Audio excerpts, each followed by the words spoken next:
سلام الله عليكم. عدنا إليكم في هذا البث المباشر المؤلم طبعا. إذا هنا بدار الشاوي قريبة طبعا أو تابعة لتطوان. إذا هي فاجعة هنا بدار الشاوي في هذا الواد اللي جرف جوج ديال السيارات اللي كانت فيهم أسر. إذا استنفار كبير ديال عناصر الدرك الملكي، كذلك الوقاية المدنية من أجل البحث على باقي الضحايا، ربما يكون شي واحد باقي عايش. إذا حنا الآن كنتواجدوا أمامنا الواد اللي وقع فيه هذا المشكل الكبير صراحة الله. إذا حسب المعطيات والمعلومات في انتظار تأكيد رسمي تم العثور على طفلين هما خوت في انتظار تأكيد رسمي. أعيد، في انتظار تأكيد رسمي. إذا هي معطيات توصلنا بها تؤكد أن الآن لحد الساعة العثور فقط على جوج أطفال رحمهم الله، والبحث جاري على الأسرة. العدد باقي ما محددينش، كاين اللي كيقول كانوا في 5 في السيارة، كاين اللي كيقول 6. إذا العدد باقي ما محددش.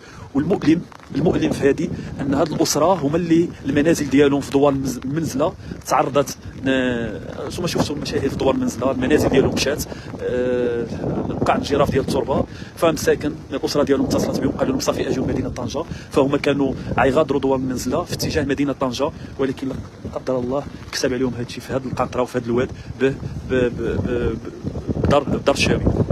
إذا أعيد تم انتشال جوج الطفلين هما إخوة في انتظار طبعا تأكيد رسمي. أعيد، في انتظار تأكيد رسمي حسب المعطيات الأولية اللي توصلنا بها أن جوج أطفال تم انتشال ديالهم رحمهم الله. الآن هما كاينين هنا في سيارة الإسعاف، ولكن العدد ديال الأشخاص اللي كانوا داخل السيارة هما أسرة، وفي سيارة أخرى كذلك كاين أسرة ولكن ما عارفينش العدد. كاين اللي كيقول 6، كاين اللي كيقول 5، كاين اللي كيقول 8. العدد باقي ما مأكدينش. إذا هي فاجعة هنا بدار الشاوي صراحة الله يصبر الأهل ديالهم.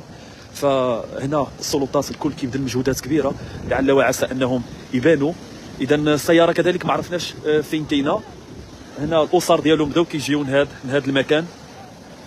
إذا فاجعة لا إله إلا الله يرحمهم مساكن. إذا أعيد أننا باقي ما عندناش باقي ما توصلناش بشي معطى رسمي من غير أنه تم انتشال جوج ديال الأطفال. كذلك هذا المعطى كنحاولوا نتأكدوا منه أكثر 100%، بالرغم من أننا تواصلنا مع الناس اللي أكدوا لنا أنهم شافوا جوج أطفال تم انتشال ديالهم، ولكن طبعا في انتظار تأكيد رسمي على الحصيلة. البحث جاري، كنأكد أن البحث جاري على باقي الافراد الاسره اللي كانوا في السياره. اذا كاين هما جوج سيارات. السياره الاولى كيف ما قلنا كانوا ماشيين من دوار المنزله للمنازل